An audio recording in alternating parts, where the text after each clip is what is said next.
আমার আসলে হসপিটালে ভর্তি করছি তো। আচ্ছা যাই হোক, এগুলো পরে কমুনি তোমাগো। এখন তো সবাই একটা ভালো মুডে আছো। আচ্ছা চলো সবাই মিলে খাওয়া দাওয়া করি। তো সবাই মিলে খাওয়া দাওয়া শুরু করলো। এদিকে মিনা দিয়ার ভাই এসে তাদেরকে একে মিষ্টি মুখ করালো। মিনাকে মিষ্টি খাইয়ে দিল এবং দিয়াকেও খাইয়ে দিল। তাদের ভাইয়ের পর যখন তাদের ভাই ডাক্তার মাহিরকে বলল খাওয়াতে, মাহির ওদেরকে খাওয়াতে এগিয়ে আসলো। তো মাহির একটি মিষ্টি তুলে নিয়ে আগে দিয়াকে খাওয়ালো এবং মিনাকে খাওয়াতে যাবে, ঠিক ওই মুহূর্তে ঘটে গেল একটি অনাকাঙ্ক্ষিত ঘটনা। ভাই ভাই দাদা কী করতেছেন? আমি মিনার ভাই না, আমি আগে ওকে খাওয়াই দিব না, কি বলেন? আপনি তো পরের ব্যাপার। হ্যাঁ নাকি? হ্যাঁ আপনি না বলে আগে খাওয়াতে লিখছেন, এটা কি? ভাই এখানে তো কম্পিটিশন হচ্ছে না, আমাকে ভাইয়ে বললো। আরে বলুক না, বললে কি আপনি পড়বেন নাকি? হ্যাঁ এটা কি কম্পিটিশন না? তো তাতে কি হচ্ছে? আচ্ছা ঠিক আছে ভাই, আপনি খাওয়ান না, আমি সরে যাচ্ছি। সাগর ভাই আপনি কি করছেন? আপনি আমাকে একবার জিজ্ঞেস করে নিয়েছেন আমাকে খাওয়ানোর আগে? কি কমি না, আমি তোমার বাই লাগে, আমি জিগামো কে তোমারে? তোমার বন্ধু সেন তোমারে জিগাইবো? হ্যাঁ এসব কি ধরনের কথাবার্তা বলতেছো আমারে? আমি কাকে কি জিজ্ঞেস করবো সেটা আমার ব্যাপার। ঠিক আছে তোমার ব্যাপার, ঠিক আছে বুঝলাম, কিন্তু এটা নিয়ে এরকম করার কি আছে? হ্যাঁ হ্যাঁ এগুলো তো ঠিক করতেছো না তুমি। ভাইজান প্লিজ আপনারা এভাবে ঝগড়া করবেন না আমার কারণে। আমি চলে যাচ্ছি, আপনারা খাওয়ান না, আপনি আপনার বোনদের খাওয়ান, আমি তো এখানে কিছু বলিনি। আমার তো সমস্যা নেই কোনো ভাই, তাই না?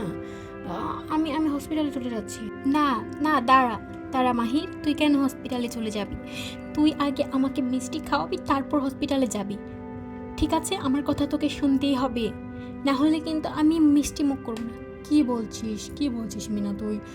এত একটা শুভ দিনে তুই মিষ্টি মুখ করবি না আমার কারণে? তাও এগুলো কি পাগলামি? আমি কোনো পাগলামি করছি না, আমি যেটা চাই সেটাই বলছি। আমার জন্মদিন, আমি কার হাতে খাবো আর কার হাতে খাবো না সেটা আমার ইচ্ছা এবং সম্পূর্ণ আমার ব্যাপার। তুই কি আমাকে খাওয়াবি কি খাওয়াবি না সেটা তোর ব্যাপার। আরে মিনা, কি হচ্ছে এসব? চিচি, একটা সামান্য বিষয় নিয়ে তুই বল খাওয়াবি কি খাওয়াবি না? আরে ঠিক আছে ঠিক আছে, খাওয়াবো তো। উফ, আর ভালো লাগছে না, নে নে নে খা। অবশেষে মাহির তো মিনাকে খাইয়ে দিল, কিন্তু সাগর তো মোটেও এগুলো সহ্য করতে পারছিল না। মাহির মিনাকে এবং দিয়াকে কিছু গিফট দিল। আমি বেশি কিছু আনতে পারিনি মিনা দিয়া, তোদের জন্য। দিয়া এনে তোর জন্য একটি সামান্য উপহার এবং এটি মিনার জন্য। তো মাফ করে দিস, বেশি ভালো কিছু আনতে পারলাম না এবার। তো আশা করি পছন্দ হবে, হয়তো হবে, কিন্তু আমার খুব কনফিউশন আছে।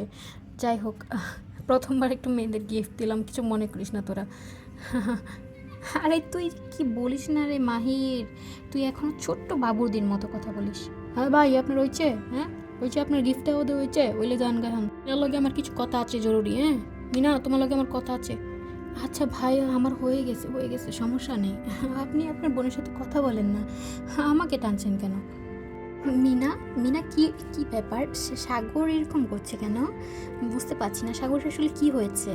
কোনো ঝগড়াঝাটি হয়েছে নাকি মাহিরের সাথে নাকি? আরে না ভাবি, মাহির কেউ কখনো চিনতই না, এই প্রথমবার দেখা হলো। মিনা, মিনা, তোমার আমি কি বললাম? তোমার লগে আমার কথা আছে না কইলাম? তুমি কি আমার কথা শুনবা না? হ্যাঁ আর তোমার বন্ধুরে যাইতে কত হানি, আমার ভালো লাগতেছে না এগুলা।